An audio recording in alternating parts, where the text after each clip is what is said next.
Shalom anak-anak semua dan juga Bapak Ibu Guru dimanapun kita berada saat ini.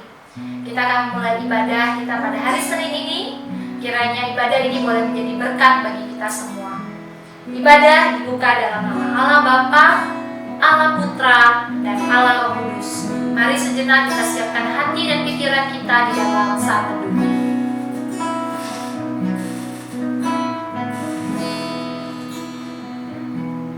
Amin. Mari kita puji kebesaran Allah kita. Kita mengangkat pujian, hormat bagi Allah.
Puji dan syukur kami panjatkan kehadirat-Mu ya Bapa. Karena Engkau Bapa yang baik, Engkau memberkati kami seminggu yang lalu ya Tuhan. Engkau juga memberkati istirahat kami, sehingga pada pagi hari ini kami boleh kembali bangun dengan semangat dan kekuatan yang baru. Kami bersyukur ya Tuhan, kami masih boleh beribadah pada pagi hari ini. Kiranya Tuhan yang memberkati, mempersiapkan hati kami ya Tuhan, terlebih dalam menyambut akan kebenaran firman Tuhan. Tuhan, siapkan hati dan pikiran kami ya Bapa untuk mengikuti ibadah dari awal, pertengahan hingga akhirnya. Kami menyerahkan ibadah ini hanya di dalam nama Tuhan kami Yesus Kristus. Kami telah berdoa dan mengucap syukur. Amin. Sebagai anak-anak Tuhan, kita diberi kuasa untuk melawan musuh-musuh kita. Mari kita pakai kuasa itu bersama Tuhan yang memberikan kemenangan bagi kita. Mari kita angkat pujian, Ku diberi kuasa.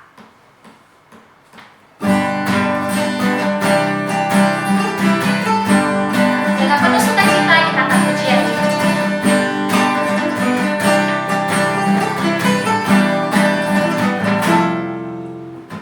Ku diberi kuasa dari Raja Mulia, menaklukkan musuh bawah kakiku.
ayat 4-6. Jangan membuat bagimu patung yang menyerupai apapun yang ada di langit di atas, atau yang ada di bumi di bawah, atau yang ada di dalam air di bawah bumi. Jangan sujud menyembah kepadanya atau beribadah kepadanya, sebab Aku, Tuhan Allahmu, adalah Allah yang cemburu, yang membalaskan kesalahan bapa kepada anak-anaknya, kepada keturunan yang ketiga dan keempat dari orang-orang yang membenci Aku. Tetapi Aku menunjukkan kasih setia kepada beribu-ribu orang, yaitu mereka yang mengasihi Aku dan yang berpegang pada perintah-perintahku. Sebelum mendengarkan akan kebenaran firman Tuhan, mari kita siapkan hati dan pikiran kita angkat pujian bagaikan bejana.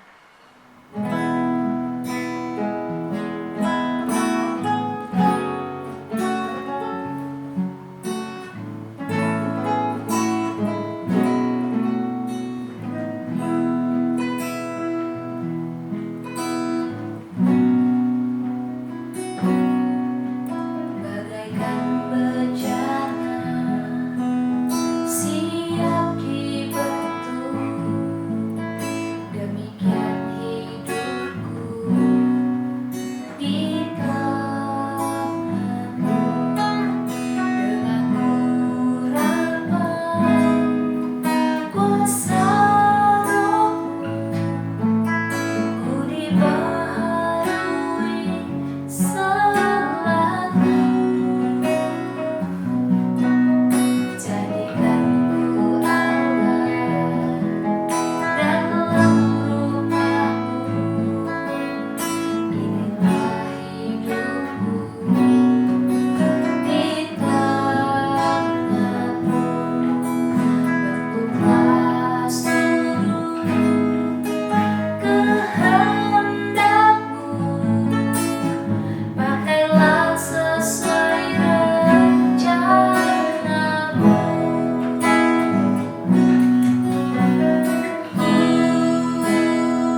berdoa.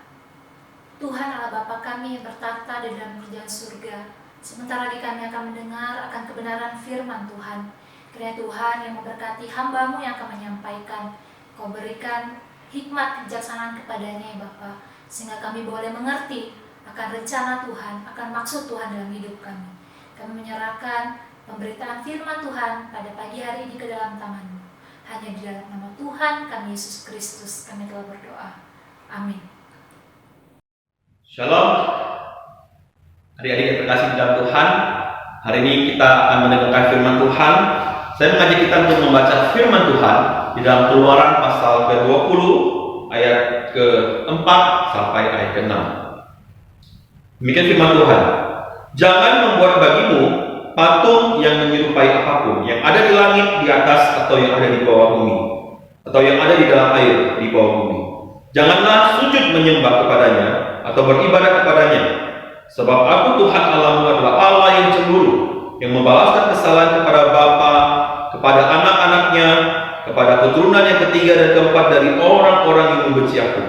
Tapi Aku menunjukkan kasih setiaku kepada beribu-ribu orang, itu mereka yang mengasihi Aku, yang berpegang pada perintahku. Nah, teman-teman yang terkasih dalam Tuhan, beberapa pertanyaan terhadap kekristenan adalah, bolehkah di dalam kekristenan itu membuat patung? Sebab ada firman Tuhan yang tadi kita baca yang mengatakan bahwa dilarang untuk membuat patung. Nah, teman-teman, jawabannya ada dua. Jawaban yang pertama dulu. Jawaban pertama jelas tidak boleh membuat patung. Mengapa? Karena kalau membaca pada bagian firman Tuhan yang kita tadi baca, patung yang dimaksud adalah patung yang dibuat dengan tujuan dijadikan berhala. Apa itu patung berhala? Patung yang dibuat dengan tujuan untuk dihormati dan disembah-sembah menggantikan Tuhan, pencipta langit dan bumi. Nah, firman Tuhan di dalam Imamat pasal 26 ayat 1 dengan jelas sekali lagi menekankan bahwa janganlah kamu membuat berhala bagimu dan patung atau tubuh berhala. Janganlah kamu dirikan bagimu juga batu berukir.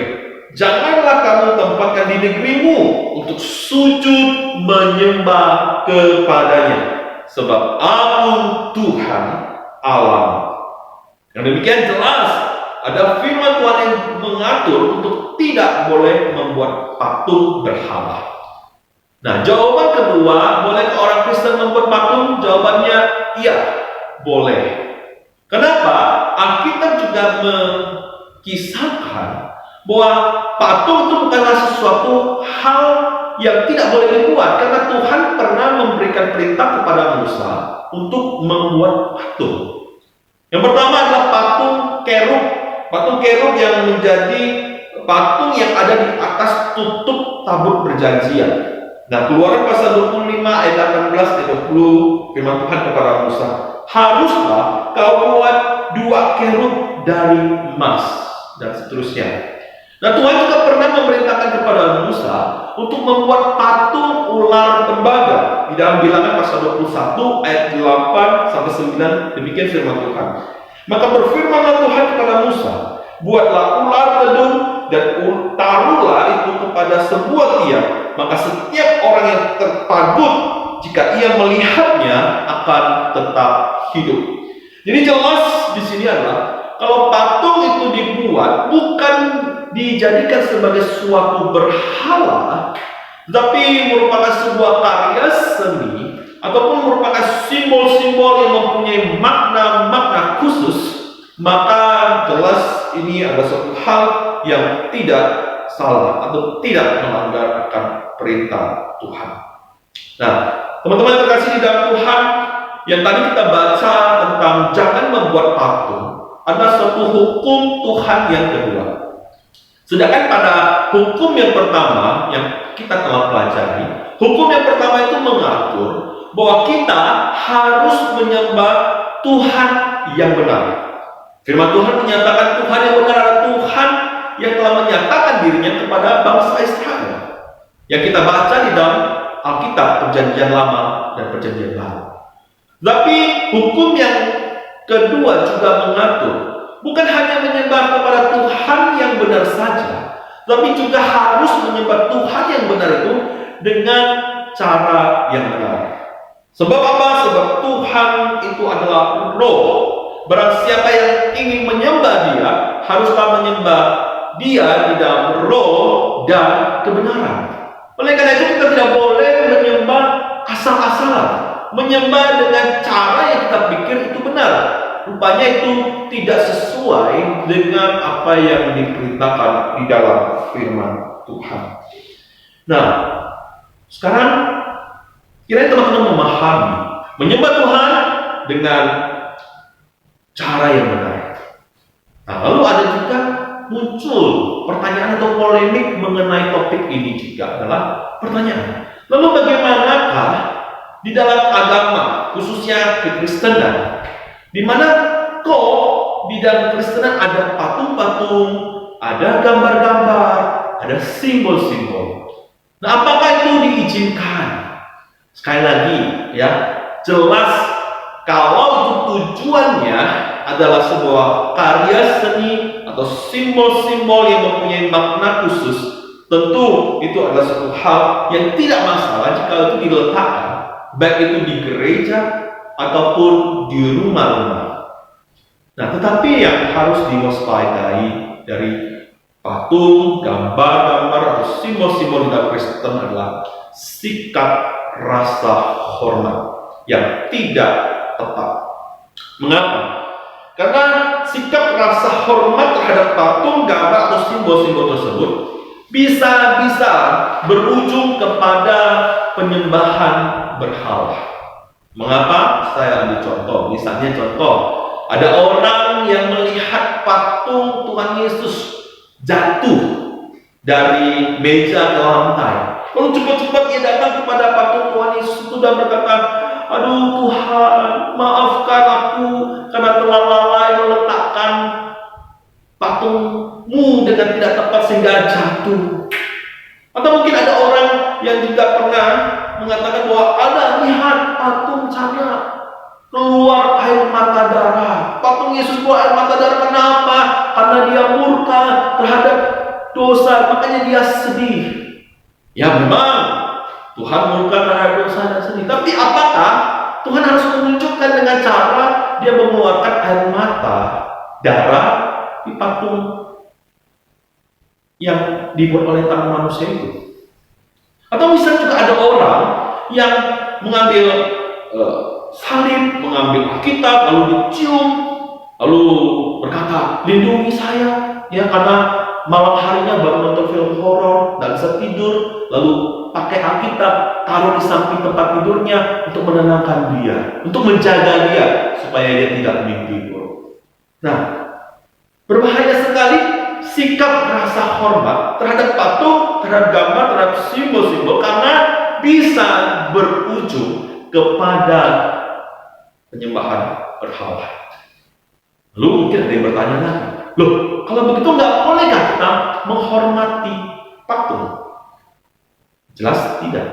Lalu pertanyaannya adalah, bagaimana dengan menghormati, misalnya menghormati bendera? Nah teman-teman, menghormati bendera itu berbeda dengan kau menghormati patung, gambar atau simbol-simbol dalam keagamaan.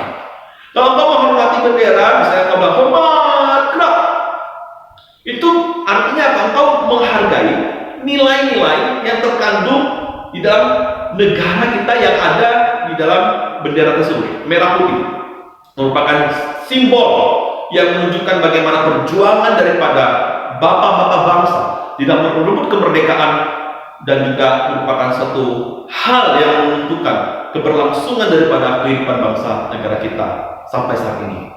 Lebih berbeda ketika engkau menghormati patung, menghormati gambar-gambar simbol. Kenapa? Yang ada di benak pikiranmu atau benak pikiran daripada orang-orang yang menghormati patung adalah mereka meletakkan sebuah unsur ilahi yang mengatur, yang dianggap sebagai suatu hal yang bisa mempengaruhi, berkuasa untuk melindungi atau menjaga ataupun memimpin akan hidup dia. Nah ini jelas berbeda. Menghormati patung, menghormati akan gambar simbol jelas itu bisa berujung pada penyembahan berhala. Oleh karena itu, kita tidak boleh menghormati patung, menghormati gambar-gambar, atau menghormati simbol-simbol yang ada. Tapi bukan berarti juga patung-patung yang lain dan gambar-gambar simbol-simbol yang kekristenan kau boleh injak-injak, kau boleh tendang-tendang, kau boleh buang-buang. Berbeda sekali engkau menghargai dengan engkau menghormati. Ya, teman-teman yang terkasih di dalam Tuhan, Alkitab jelas mengatakan di dalam Keluaran pasal 20 ayat 5, jangan sujud engkau menyembah dan beribadah. Nah, kata beribadah di dalam terjemahan lain di dalam Alkitab bahasa Inggris itu diterjemahkan to serve. Ya, apa? Melayani. Dan unsur melayani ada unsur nilai-nilai menghormati. Dengan demikian bahwa kita tahu tidaklah kita melakukan penghormatan terhadap patung, terhadap gambar-gambar ataupun terhadap simbol-simbol yang ada. Kenapa? Coba kita pikirkan. Memang ada orang yang membedakan, tetap bersikuku bahwa menghormati dan juga menyembah itu berbeda. Oke, sekarang pertanyaannya adalah bagi yang orang tetap mempertahankan menghormati dan menyembah itu berbeda, maka pertanyaannya adalah bagaimana mungkin membedakan menghormati dan menyembah namun di dalam prakteknya dilakukan sama persis. Coba boleh pikirkan. Nah, yang kedua adalah mengapa kita tidak boleh menghormati atau menyembah patung? Karena itu adalah satu hal yang kita katakan sebagai wujud perzinahan. Nah, teman-teman bayangkan ya, ada seorang suami, ya, dia punya istri, tetapi dia lebih jatuh cinta bukan kepada istrinya, tapi kepada foto istrinya. Yang dia rindukan itu justru foto istrinya dibandingkan dengan istrinya. Tapi mungkin ada yang berkata, ya masih boleh lah, kan sama-sama foto istrinya. Oke, kalau kamu kata itu masih boleh. Sekarang pertanyaannya adalah, engkau menghormati patung, gambar, dan simbol-simbol itu, engkau mengatakan bahwa inilah kan sama dengan Tuhan. Sekarang pertanyaannya, apakah kamu tahu memang foto, gambar, patung itu memang adalah Tuhan yang sebenarnya itu? Kalau engkau lihat foto istri, ya, ada orang suami lihat foto istrinya, ya bisa dipastikan karena dia lihat istrinya. Sekarang engkau tidak pernah melihat Tuhan.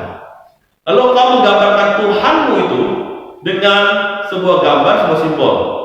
Ya, kalau engkau searching lagi misalnya tentang gambar atau simbol-simbol Kristenan seperti gambar Yesus, ada begitu banyak gambar Yesus yang beda-beda mukanya. Jadi engkau mau sembahyang mana? Engkau mau percaya yang mana gitu kan? Nah, jelas ini suatu hal yang tidak tepat.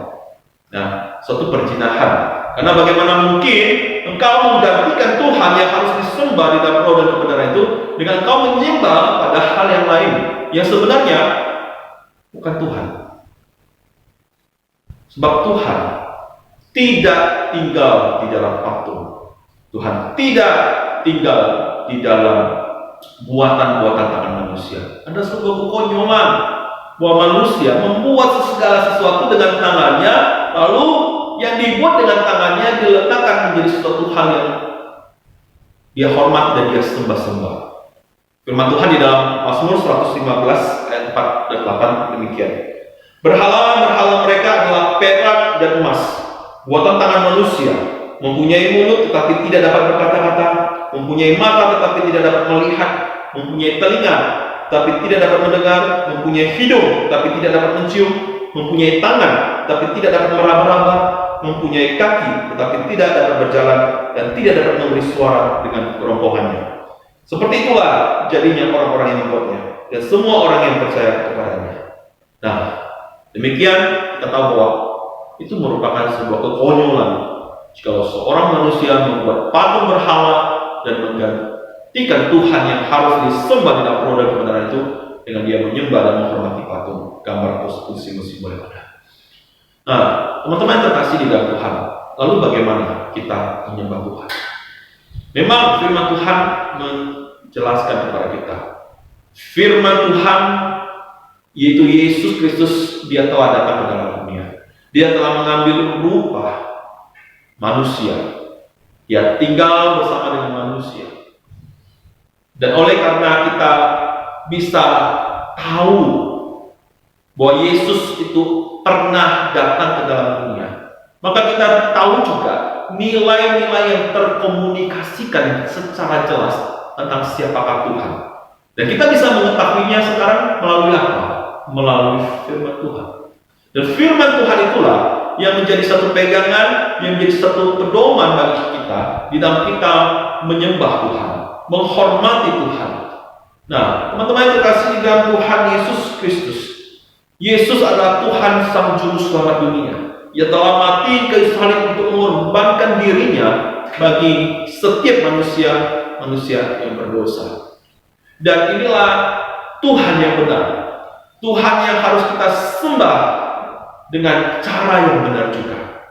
Marilah kita menyembah Tuhan yang benar dengan cara yang benar, yaitu dengan kita menghormati, menyembah hanya kepada Tuhan saja, dan juga menyembahnya di dalam kebenaran yang artinya menyembah dengan memberikan persembahan hidup, memberikan persembahan hidup bagi kemuliaan Tuhan, memberikan persembahan hidup untuk menyenangkan Tuhan.